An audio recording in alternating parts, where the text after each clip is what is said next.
Good morning. Happy Monday, everybody. Good morning. Are you visible this week? Like every morning, I'm coming, are you visible? Oh my God, that's awesome. So this week, Michelle, thank you so much for getting up early or for us, You're welcome. because I really want to spend some time with the readers of the book to see how everybody has their own impact. So, and because we had an amazing conversation last week in the DMs, you and oh, hmm I invited you and you said yes. So thank you so much. Thank you, You're welcome. Michelle. Before we start the read, can you tell us where you are waking up from and what you do? Okay. Good morning, everyone. My name is Michelle Sullivan. I live in Asheville, North Carolina, in the United States. Um, let's see, what was the other question? Oh, what do I do Well, as a business owner. as a business owner? Yes. So I am a female entrepreneur, solopreneur. I am a life and grief coach working with individuals after they have experienced huge life change in their life due to a death or a loss of a loved one, or there are other areas as well. So before that, I was a stay at home mom raising two amazing daughters who now are adults living their best lives. um, so yeah, so this is my 2.0, I like to say. I Yeah. love it. And both of us are having coffee while Yes. being Monday morning on planet Earth. Yes. All right. So, Michelle, because you're with me and I love having someone with me, you're going to pick what do I read today? So, do you want to give me a page number? I can. Um, okay, so this is very interesting. You're not going to expect this. Okay. Your dedication page. Okay. Yeah, sure. Let's do this. Yeah, indeed. Oh, okay. Talking about family. Yep. Yes. You want to say something? I see you. I just wanted to say, for me, my family is very important. And I think that also the women in my life played a really important role in me being who I am today. And so I know it's some people skip the dedication or the beginning of a book, but I actually have questions about that page. I love it because you know what? So when you write a book, uh, I mean, I the first experience I had is write a chapter in a book with you, right? And then so that was a whole experience. And then writing the book, it's like you would think that it's 10 times more work than writing a chapter, but not really. I don't know. It's a weird experience. It's a different experience, but you have to write the book, and then after that, you spend so much time writing the book, and then after that, all the little things like the dedication, choosing the cover image, all that is like let's play. But when it came to the dedication, I'm like, ooh, it's a first page. Like what is really something that is like the most true, the most, and so that's, and then I'm like, and I just want this to be long. So that's exactly, it's really a pure, if there is one thing I want to say, I think it's a dedication, because as you said, it's like, it's who we are, like who was with us in the first weeks and days and years of our life. And yeah, so I love that you picked that. Okay, so let's do this. And then you ask your question.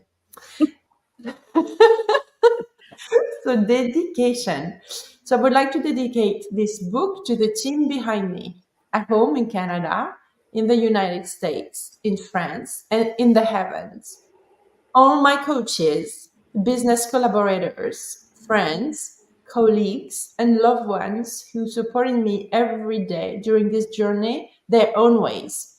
A special hug to Michelle, my husband, and Ivanoe, my son, for their unconditional love and patience with me. I also dedicated this to my parents Annie and Gérard Binet, my sister Charlotte, and my nephew Luan, and to Simone, my 102-year-old grandmother, who continues to inspire me every day.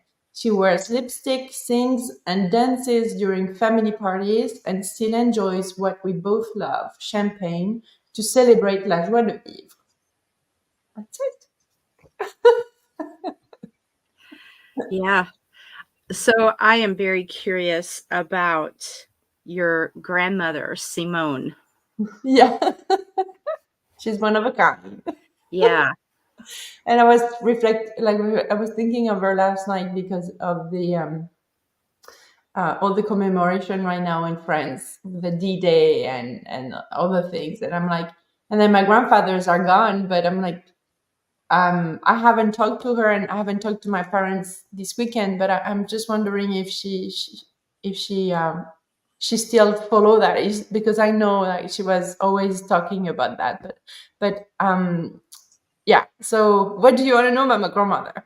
Well, I think the people who made that front page, and you listed numerous people. So one of the things that I recognize is that there were other people who inspired you to become visible. Yeah, definitely. Yeah. So I'm just gonna put my Instagram here, looking at us. Uh, I would say my grandmother. Um, Number one, I would say when I was a little girl, and I don't talk about that in the book, but one of my other many dreams was to be a grandmother Aw, because we were doing only fun stuff with my grandmothers and my grandparents, like picnic. I love doing picnics in the fields, and so if you would say, "Let's go and have a picnic in a field with the cows around," I would be like super excited. And then we would do stuff like that from time to time with my grandparents. So and then I remember a specific picnic where we just drove random little tiny roads in the country in France, and then we it was a very hot day. My cousin was there, my sister was there, and then it was just let's find the best tree for the best shade so that we can eat without being too warm. And then we had all the picnic stuff that you put in France. You have charcuterie, you have a little bit of chips, you have a little bit of baguette, like all the cliche stuff. I love it. So, and then I remember that day, I'm like, I cannot wait to be a grandmother because we're gonna do so many picnics and road trips. Yeah, I love that. Yeah. And So how did, and I know that you mentioned in your book your mother also had a career, um, on top of being a mother as well. How did the women in your life inspire you to this day? well, uh, many ways, right? But as you know, I think one of the big realization that I had from around my mom's story is really um, that she's kind of one of the first one in the family on her side to number one have broken the tradition that once you are in the farm you stay at the farm. And at 11 years old and thinking now the work we do with the where everything happens in your childhood, at 11 she left the farm and she would not see her family for weeks or months because she was chosen to be studying in a was it no it's, I don't know if it was a private or public school, but somewhere far. And I'm like talking about trauma informed stuff, like how did she live through this, like 11 years old. And I know some kids leave their home very early for sports career and stuff like that, but still it's very courageous at 11 to be able to live away from your parents. And then she started to not only she was a good student for the time, like in that school, but she got bursaries, she got to do post-secondary education, and then she even got, best this, best that. So I'm just like, so what would have been the difference if she didn't go through this? Even I probably would not even exist. I don't know. But it was just that breaking the tradition around post-secondary education access. And then in the book, I even, share the story about the fact she got supported by the Rotary Club, and then she got awards and stuff, and sent to beautiful hotels in the big city at Right. the time. And it was like, oh, and then it felt so foreign to their culture, like they didn't know how to handle this, right? But then she did her own career. She was even, so maybe she's the one who inspired me. Like I can remember, she was a principal of a school, and I don't know if you've been to France, but it's tiny villages after tiny villages, right?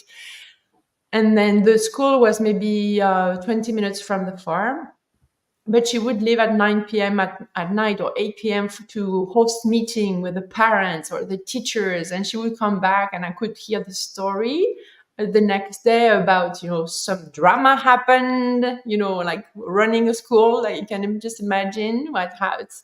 But I could hear her share the stories of how she was navigating, HR, how navigating the parents, happy, not happy, and all, and the kids.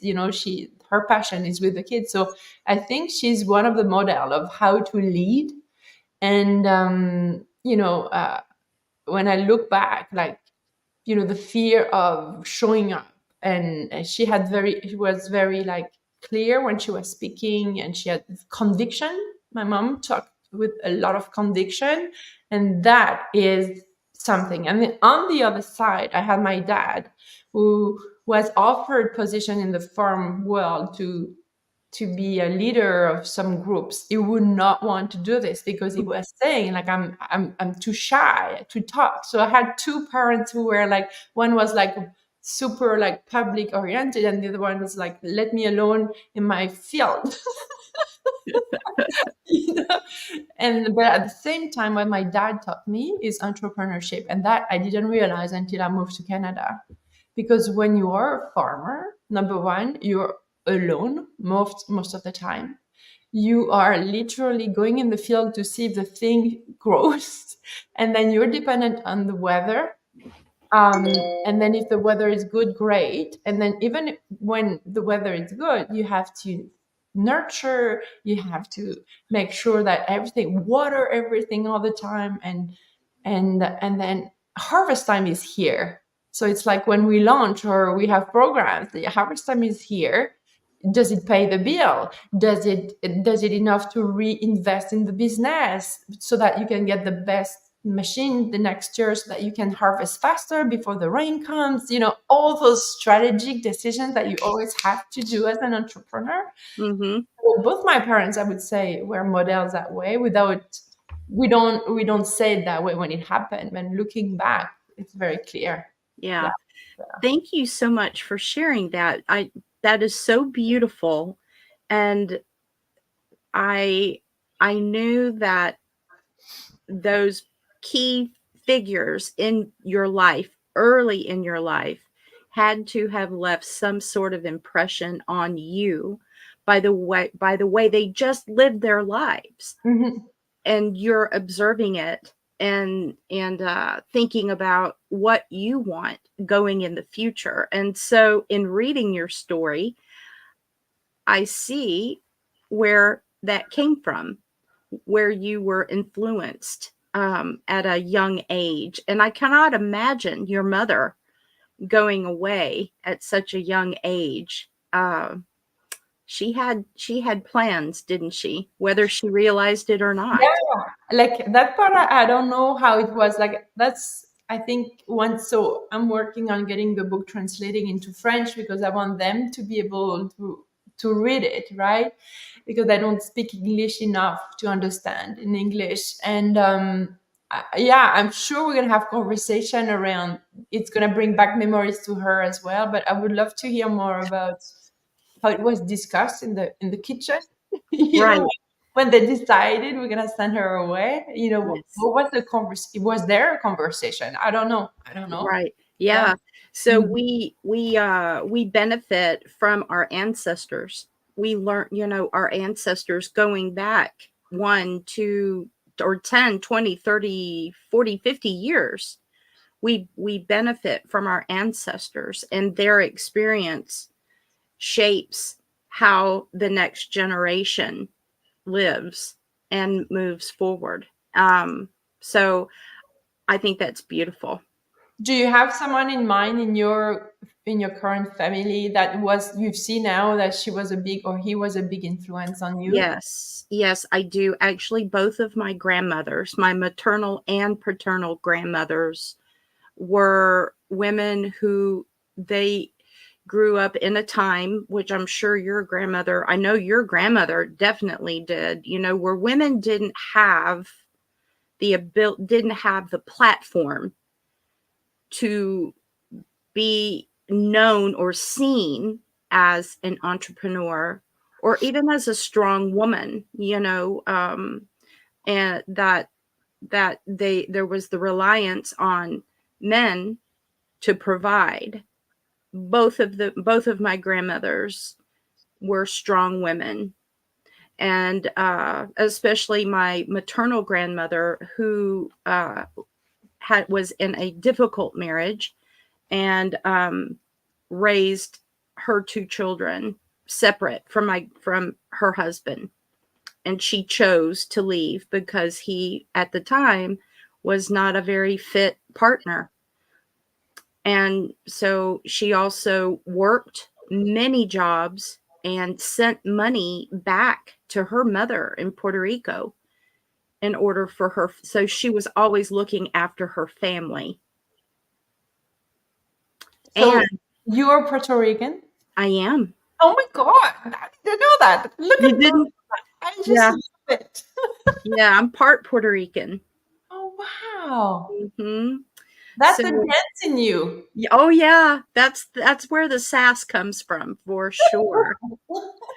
But, I think that those women at a time where they could not get credit, had to ask husbands permission even for to have a bank account. We are not living in those ages anymore. So we stand on the shoulders of those women to be Totally. visible. And that really just makes me want to cry. But we are standing on the shoulders of our ancestors, and Yeah. to be visible. Yeah. And yeah, and that, when I say we are at a historical time in history, historical time in history, that's what it does when you wake up early. But um because if you have a connection, there is nothing that can stop you from sharing your voice. If there is something that you're passionate about, even in your, as you said, in our families, that generation after generation there is something that is not needed anymore, and you want to be that leader that kind of break the chain Yes. through a passion project, through the vessel of entrepreneurship, through any vessel, right? You and I, we chose the vessel of entrepreneurship to do that.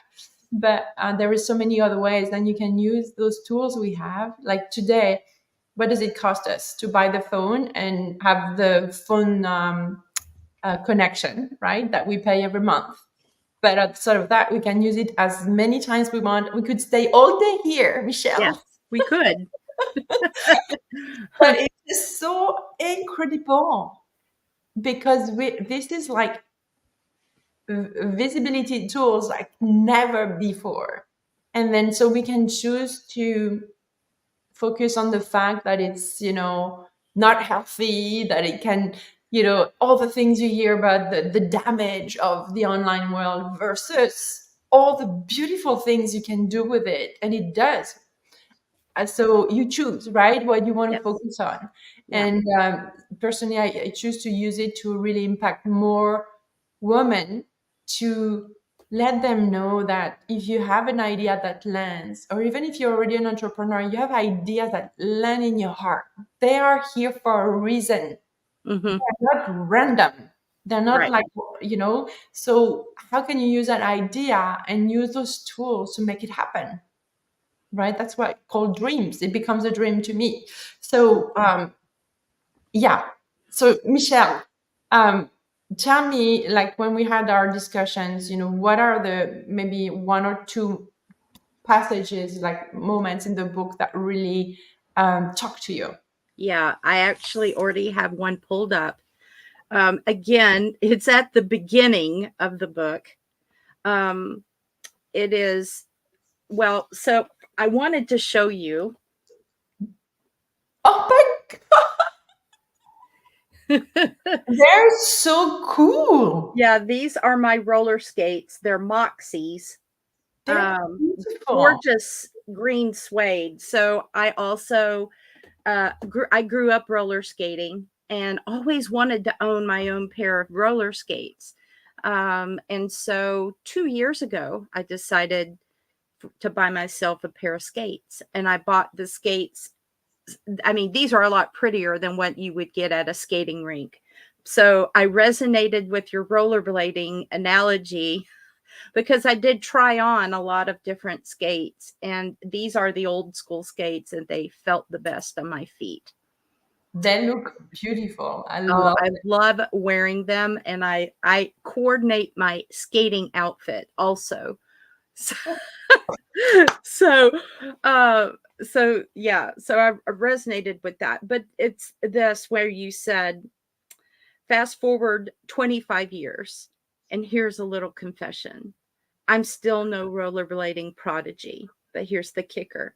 The journey of rollerblading mirrors my entrepreneurial path in ways I never expected. It's not about overnight mastery or instant success. It's about the long haul, the grace of persistence, and the beauty of evolving at your own pace without losing that connection with the real you inside your heart. Ooh, I love it that you're reading it at me because I've never felt it that way. Yeah. Yeah, and that's it. That's exactly it. Because it's easy to lose track of who you are. And I was listening to a guy, a marketer that I really admire last night, and he had a reel just about this. So you guys, if you run a business and you're not happy, like, please stop it now. Make sure you enjoy life. Yeah. And that it takes time Oh to yeah. build this business. And I know that when I started my 2.0, it was after my youngest daughter graduated from high school and was going to college. No children in the house. It's just me and my husband and my dogs. Well, they're a very important part of my life as well, but my identity as mother and caregiver was over to an extent, and it was time to look at me. And going back to school, I was, what was I thinking? To go back to school to get my certification to become a coach. And then what's next? I just knew that it was time for me to act on this. And I remember when I completed my certification, I would look at other coaches in the school that I went to, and they were already, close to making six figures, and, they're already writing books and they're on stages and things like that. And I was thinking, can I do that? I want to do that, but can I really do that? And I'm 6 years in as a coach. I'm 6 years in as a entrepreneur. And it is beginning to blossom for me. Yeah. And you went on the stage and you wrote a book. 2 times. Yes. 2 times. Yeah, and I want to do it again. I want to do it again because I'm so passionate about, I want people to get unstuck Yeah. so that they can grow and blossom and move forward in the things that they're wanting in their lives. And I think that's what you and I share. although we work in completely different fields, but it's the same outcome, is to give yourself the green light and see that it's not a dead end, Right. whatever is going on. Yes. Yes. And so, as I shared with you last week, what I have seen and observed in you as you launched your book, and I got to hear your TEDx talk I in know in you were Georgia, and we got to spend some time together. Uh, you you always, you walk your talk, you live your life. What you're talking about with your the visibility, you do it yourself. And I observe people, and I have observed you through your launch with such joy and excitement, and showing up every day, Angelique, at 6 o'clock in the morning. You know, I expected you to do that for maybe the first week, but there. you're going a whole month. Yeah. Oh my goodness, and so you're showing me what's possible just by the way that you are showing up. Yeah. And then for people who wants data, I check, some days there is no sales of book, but some days, like a few days ago, I had like 6 books that went away in one day. And you never know who's watching, and there is always someone watching. Just like the avocado story. Yes, so definitely. And I know, and I know, like, that's why I'm this week and next week. I really want to bring some of you who read the book on stage, because I know the impact it's starting to have. And for some people, it's that page, and some people it's this page. And there is someone in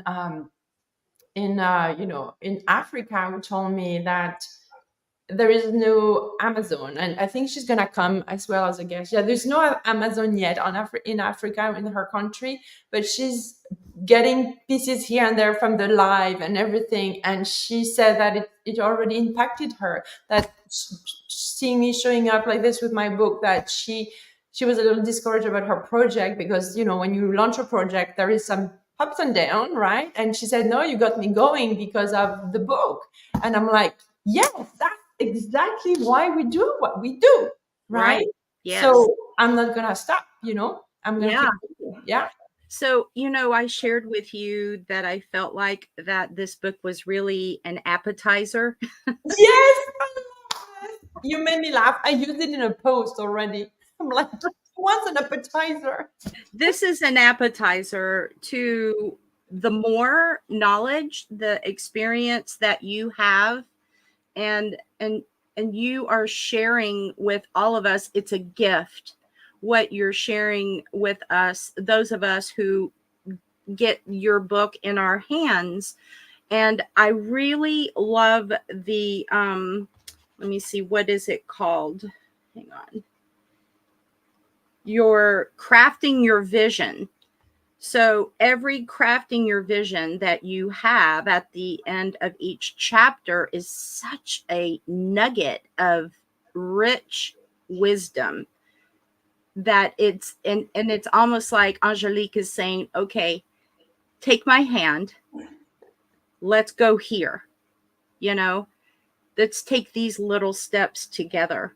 And even if the person that reads your book, crafting your vision could be a separate book that you could write. Yeah, yeah, yeah, totally. Yeah, because that's the key part, and I think that's where people who work with me or even with you, like they don't have a vision anymore, or maybe they have one but it's completely buried.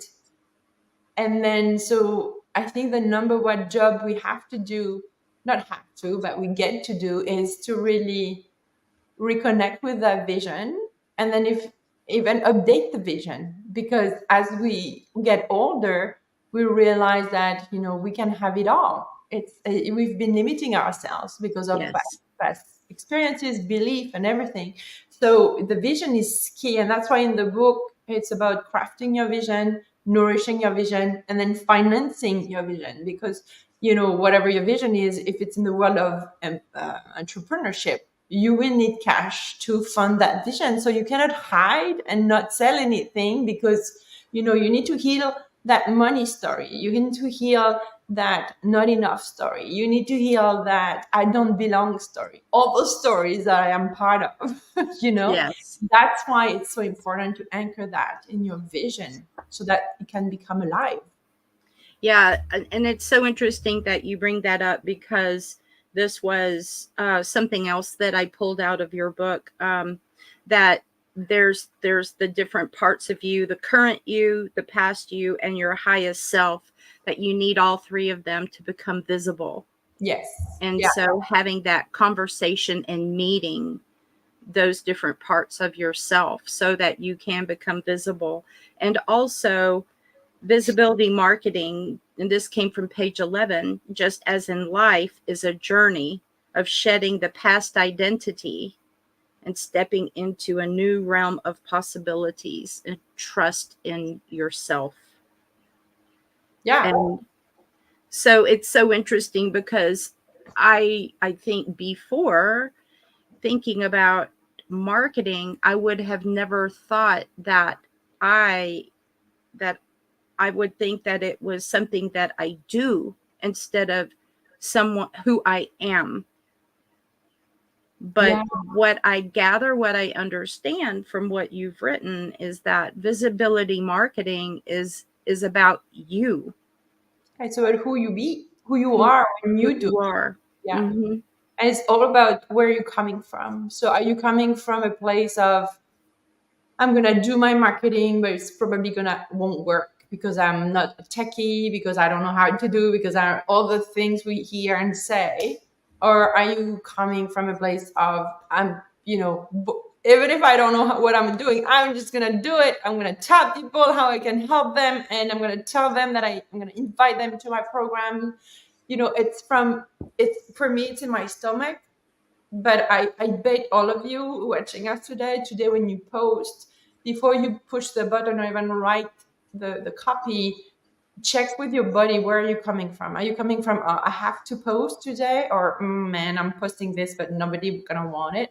Or are you coming from like, yeah, like, yeah, I need to tell that to whoever needs to hear it today, Hmm. right? And each time the energy that it brings on the screen, it's completely different. And then the key is to detach from the results. But plus, it's less tiring when you work like this Yeah. from that place rather than like, oh.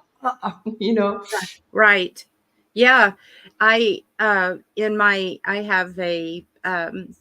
have a business page on Facebook, but I also have a public page as well, and it's called Grief Recovery Support. And this month, I have a focus for every month, and this month the focus is mindful meditation. And so I'm showing up every morning at 8 a.m., not quite as early as you, but Yeah, at 8 a.m.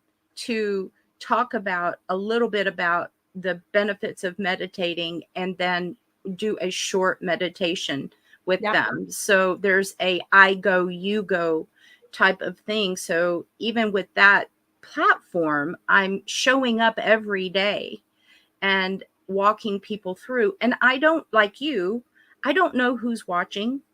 I don't, and so I've learned not to allow likes or hits of any kind to encourage or discourage me, because I'm showing up. yeah. And yeah, and I attended one of those, by the way. I don't know if I think I left a message You under. did. Yeah. Thank you. But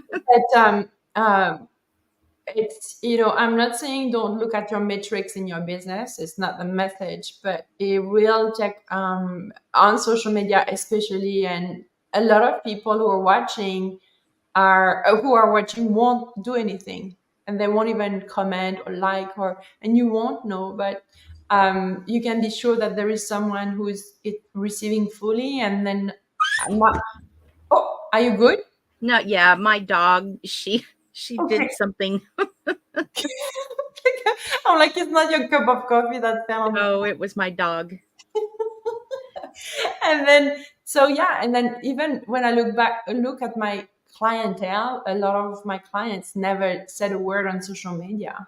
Yeah. And when they came to me, they knew exactly what I talk about. And I'm Mhm. like, oh, it's proof that it's not because there is an audience that is invisible that you cannot discount, right? So, Right. and then showing up it's the only way that you can build trust, because if you stop every 3 weeks, then you take a pause for 6 weeks, and then you come back, like, you cannot build trust like this, Right. because it's like in a real relationship. If you are not present in the relationship, usually it doesn't go far, right? Mhm. So Yeah. it's the I same. I'm thinking in particular for me, there's one client that I started working with, and she joined me for a enrichment. Just I was doing a teaching on something. I don't remember what it is right at the moment, but I it's always someone I know tells someone they know, and then they tell two people, and so on. Do you remember that commercial, the Fabergé shampoo commercial? No. Anyway, what is happening? It's a beautiful ripple effect where one person who I do not work with introduces me to her friend who resonates with me. That woman has sent two more clients to me, and so it was a ripple effect, Yeah.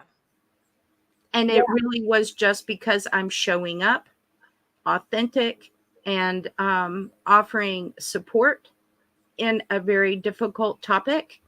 And it's amazing how I'm seeing the ripple effect from just showing up.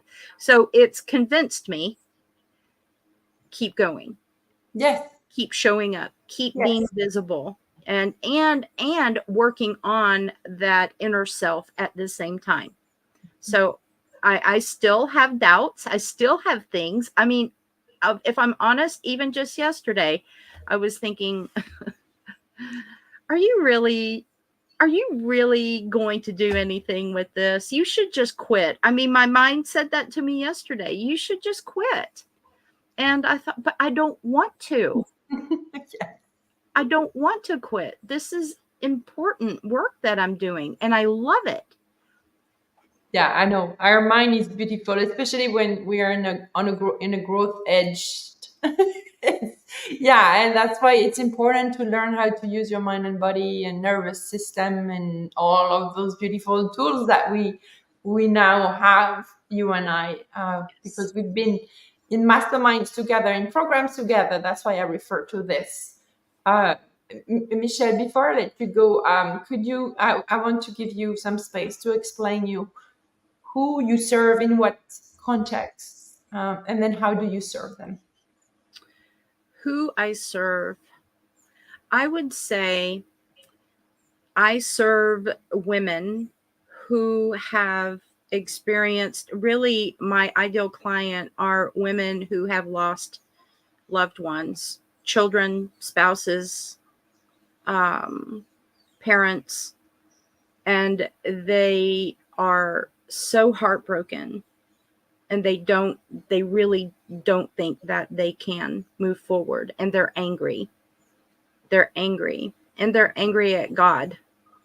It's very interesting how that comes up, and I'm able to hold space and listen to them, but also help them to be able to see that there is a journey that they're on.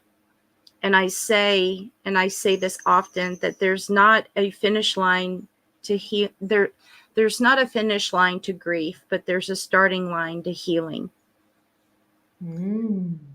And so I believe that what I'm able to do is I start at the starting line and encourage them in their journey moving forward, that they can live life even as they have experienced great loss.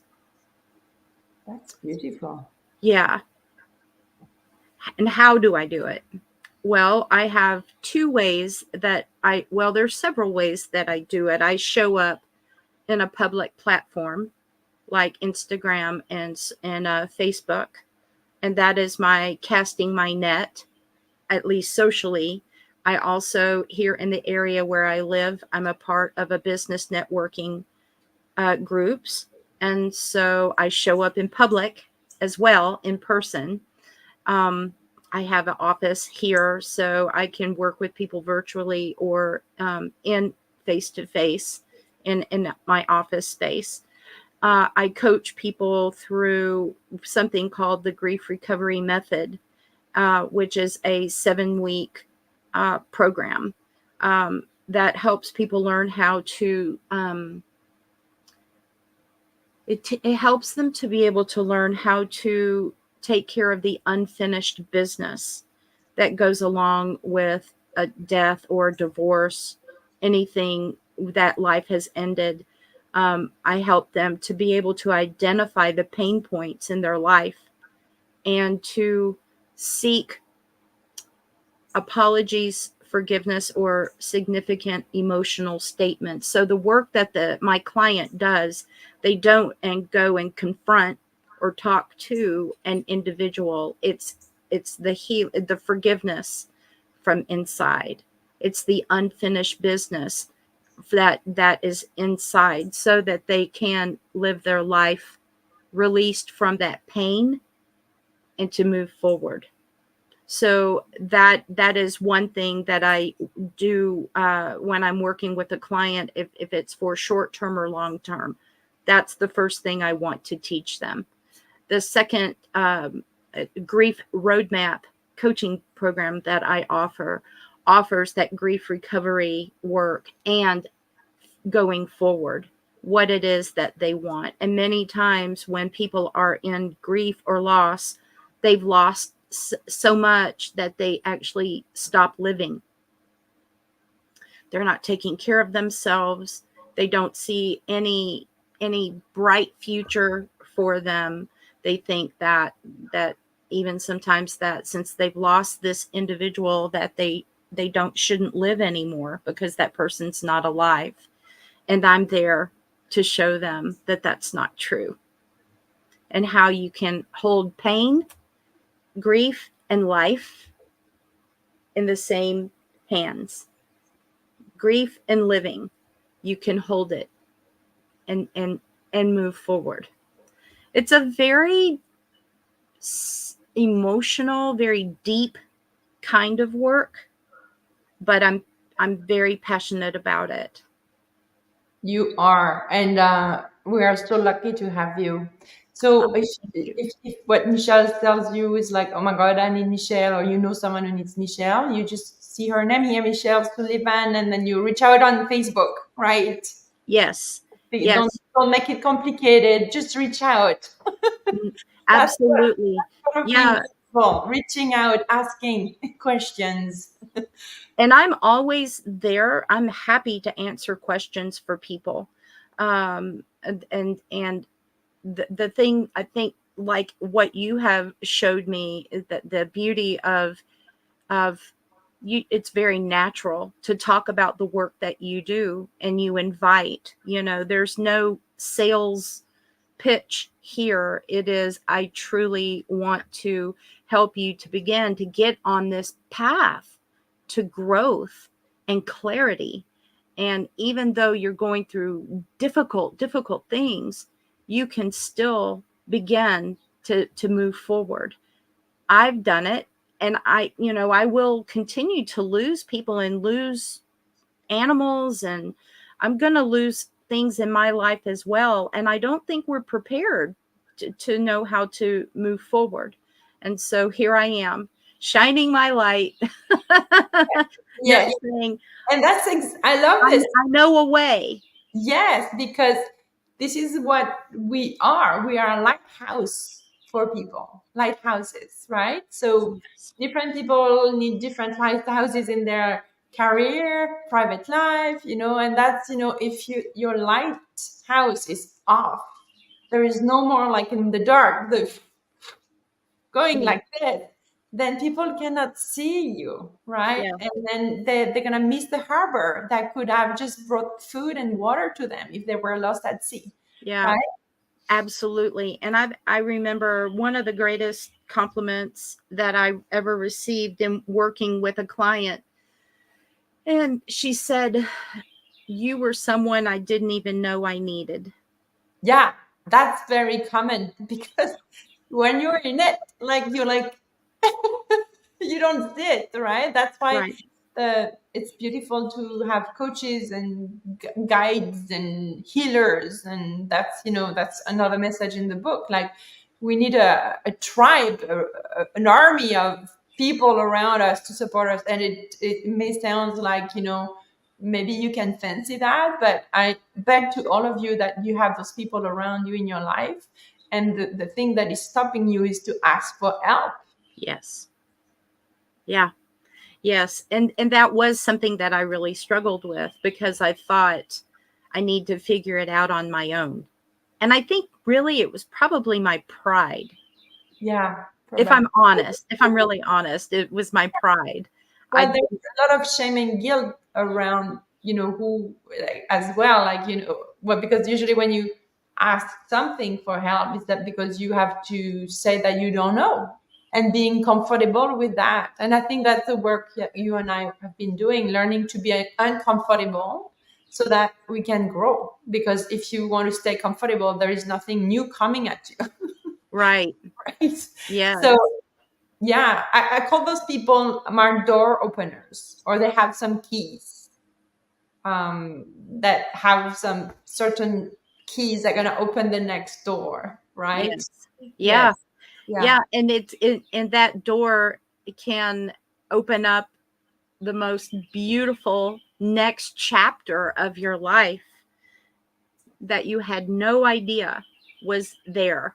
Yeah. And so, yeah, I think your book, Angelique, is again is one that you speak very honestly about things in your own life and lessons that you've learned, and that you show us that it is possible to be visible and to not be afraid to be visible in this world. And so I would say, I know when I finished reading the book, I was on an airplane, Yeah. I and I love it. remember I remember thinking, I'm going to read this again. Yeah. I'm going to read it again. It will be a book that I will keep um like close at hand for me. Yeah. And I'm so grateful that I know you, because I can also reach out to you. Yeah. You do. Yes. Yeah. It's a book I think you read once, and then after that, just open one page and even for me, I'll do that sometimes. I'm like, okay, that's what I need to focus on today. Yeah. Yeah. Absolutely. So thank you. Thank you for being vulnerable and writing your book. Thank you for sharing a part of yourself with the world. And we need you and your lighthouse beacon that you're shining. And we're seeing that, well, if Angelique can do it, I can do it. Totally. Yes. Can you show us your rollerblades one more time? Because Of it's course. so perfect and apropos. I love it. Look at You those beautiful green wheels. Aren't they pretty? I love it. I recently, like, I had old ones. I recently sold them to someone who really wanted them. And because I'm not roller skating anymore, but you're putting me back on what if I get a nice pair like this and I try again so that I start to really feel better and better on those. So thank you. Yes, and I will say these skates were not my first choice. So I went and I tried on several pair, and some that were beautiful and shiny. I thought I wanted the shiny, roller skates. But when I tried them on, I knew I wasn't going to be able to skate with them. There wasn't give, and I thought, this hurts to wear this, like the ill-fitting rollerblades that you talk about. But when I tried on these, they're suede, they give, they felt just right. They were they were the most expensive ones I tried on too. Of course.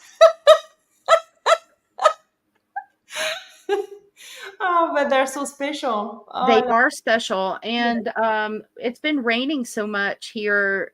But I'm thinking I may take my skates and sometime today and go roller skating.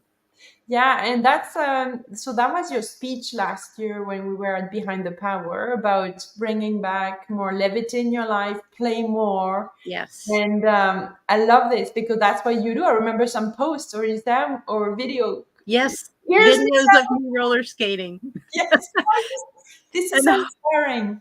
and hoping that I don't fall while I'm trying to record myself.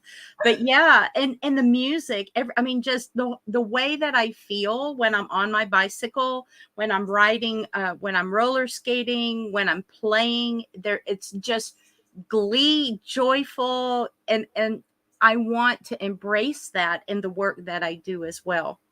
So Yeah. it ties together for me. Yes. Well, thank you so much, Michelle, for your time and early mornings. You're I hear welcome. birds. Do you have birds around you? Yes, I have my window open, Oh, so and beautiful. thank you. I Oh, That's another thing I love. Birds. I love it. Well, thank you so much. And so, to all of you watching the replay, if you feel that you want to come with me and talk about your experience of the book, I would love to have one guest a day or every other day, so that we can share our experience of the book, because I think it's another way to learn from each other. Like all the things. I kind of start to know you a little bit, Michelle, but I've learned new things today. Like you are from Puerto Rico, like half of your family. Yeah. So that's so cool. You go back there sometimes? I haven't been back to Puerto Rico probably since I was in high school, but my mother, she's in her 80s, really wants to take one more trip. Okay. So One that, more coming up. yeah, Yeah. Okay. Well, thank you so much, Michelle. you're Talk to welcome. you very soon. Bye. Okay. Bye bye. Thank you.